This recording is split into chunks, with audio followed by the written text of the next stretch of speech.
Welcome to a look into the future. What would you do if you can travel into the future and ask yourself questions? How do you grow your firm? How can you transition to providing advisory services to your clients? Well, luckily, we can just ask the time traveler himself, Paul Latham, and learn the knowledge we need at our firms to evolve in advisory services today and become that most relevant advisor to our clients. Now, Paul brings three amazing things with him. Number one, he's built a successful accounting practice in the UK. So he understands us accountants. In fact, he built his firm into an advisory powerhouse, which sold for $45 million in 2001. Number two, he's taken a business public, building to a market value in excess of $400 million. So he really understands what business owners need and value, and we as accountants need to provide to them. And finally, as I said, number three, we don't need to invent time travel. We can just ask Paul and learn from the transition he made over 20 years ago in the UK into providing business advisory services to their clients. Because that trend's here today. It's what we're all talking about. I'm Garrett Wagner, your entrepreneurial CPA channel host. And I'm really energized and can't wait to talk today about talk to Paul of Hayden Rock Solutions about the history of competitive advantage. Because this show is all about looking to the future.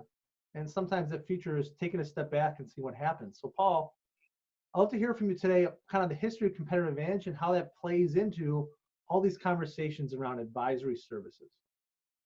Hi, Garrett. Yeah, it's one of my favorite subjects too. In fact, it's this particular sort of topic, history of competitive advantage, is something I've been using with clients now. Well, it's 25 years probably.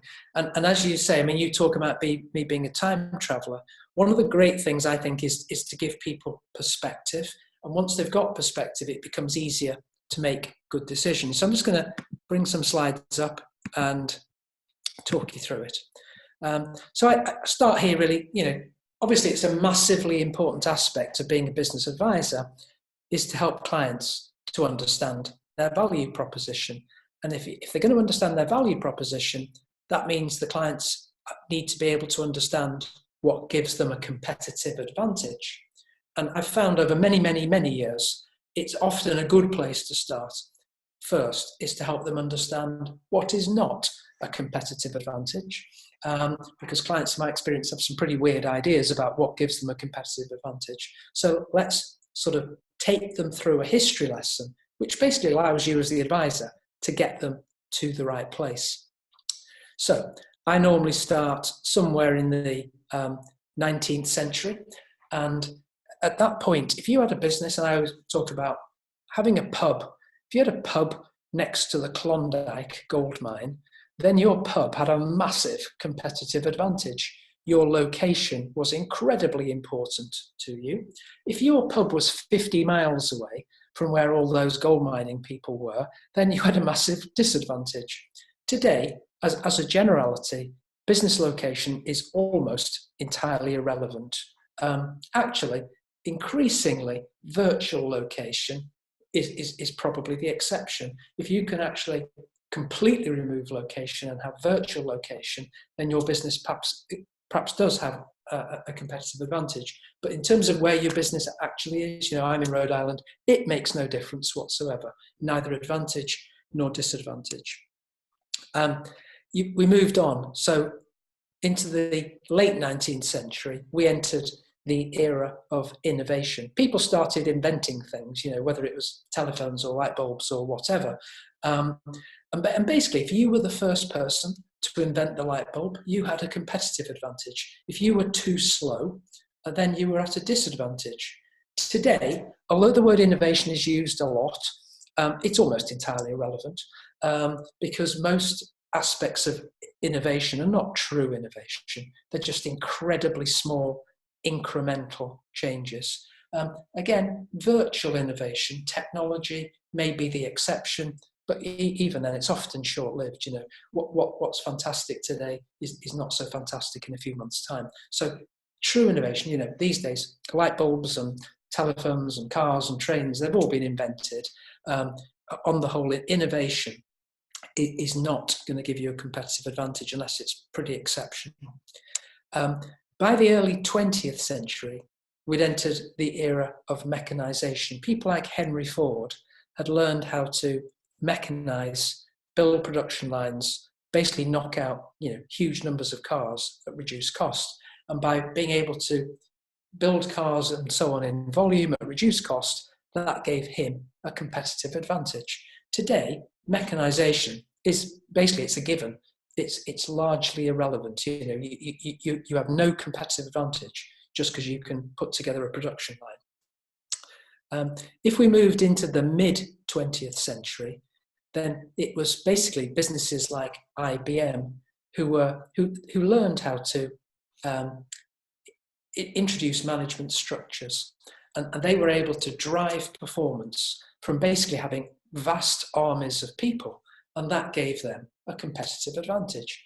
Today, management structures are largely irrelevant. In fact, they may be even counterproductive if you think about the importance of having engaged people. These days, people don't want to be in great big management structures and just a small cog in a wheel. So in fact, far from being a competitive advantage, it may even be a competitive disadvantage these days. When I entered the workforce in about 1980, around about that time, there were a bunch of what I call now management fads. There were all sorts of acronyms: just in time, total quality management. One of my favorites at the time, I think, was management by walking about, MBWA. The winner of that lot was all to do with quality.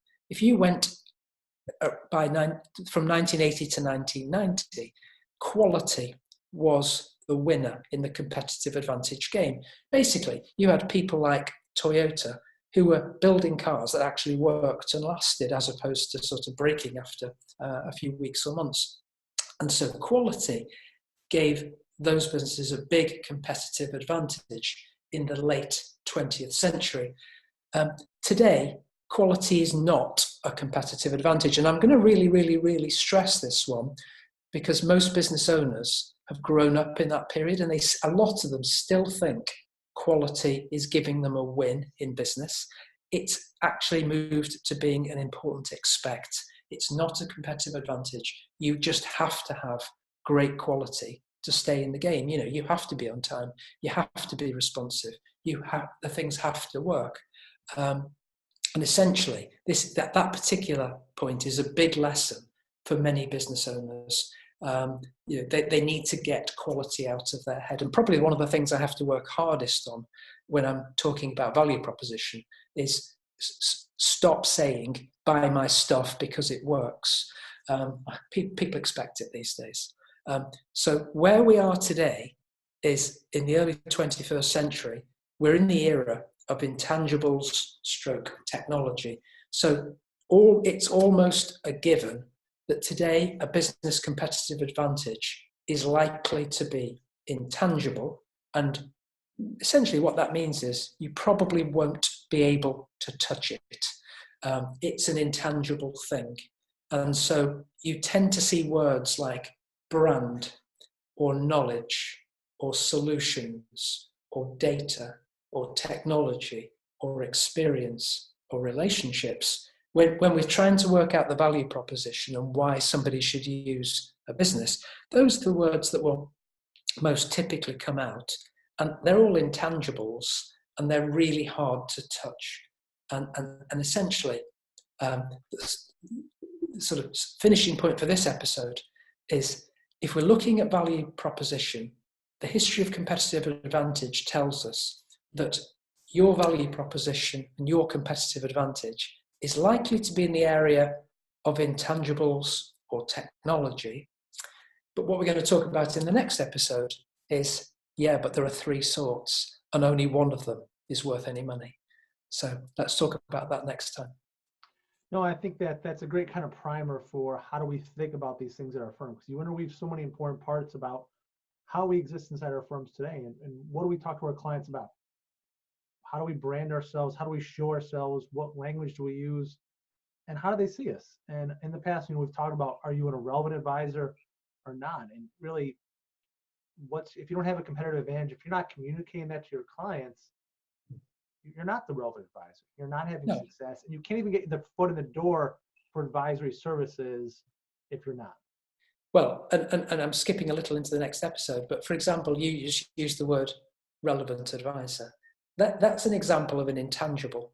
You know, it's an intangible piece of positioning or branding. What you then have to do is to make that feel more real. What does that mean? How do we actually give that more substance so that even though it's an intangible, it adds value to your business and adds not just value in the sense of ongoing work, but provides you with essentially capital value in your business. And so that's a really good example. How do we use the words relevant advice? If we want to position ourselves as most relevant advisor, how do we do that and take that intangible concept and make it feel real to the client? And that's kind of this new landscape when you get into advisory services. You're using terms like positioning. No one ever talked about before when delivering a tax return or trying to get a new tax client, positioning. It was just, trying to do it cheaper, faster, like you said. Now, trying to get advisory service clients, there's a whole different framework. And things like positioning are such an important part of it. And that history of the competitive advantage shows why that's changed and where we are today. But the great thing about that little exercise is it takes you to a place where you're now talking to the client about intangibles, and we're moving into an area now where we can begin to add value. So the benefit of that history is to essentially show the client where we've come from. Here's where we are today. Okay, I've got it. Now let's move on. How are we going to deal with your business? What's intangible that adds value in your business? Now let's talk about it. It's just a positioning thing. Perfect. Add value to their businesses, competitive advantage. So stay tuned next week. We'll have a little deeper dive in the history of competitive advantage and where we go from here. So stay tuned. And as we go, we're always like to remind you, find out today how ready you are for the future. How's your position? How are your intangibles? Where do you stand on this continuum? Take a minute and sign up for your own free biz survey. Get a free objective assessment of how prepared your firm is for the future. As a special offer for watching the show, we'll provide you the results of your biz score and a quick follow-up meeting.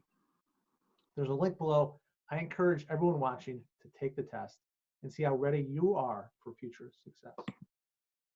As always, thank you so much for watching. Don't forget you can click to subscribe to the YouTube channel, get the updates when you need them. And as always, we challenge you today to take action and change the world and invest in yourself.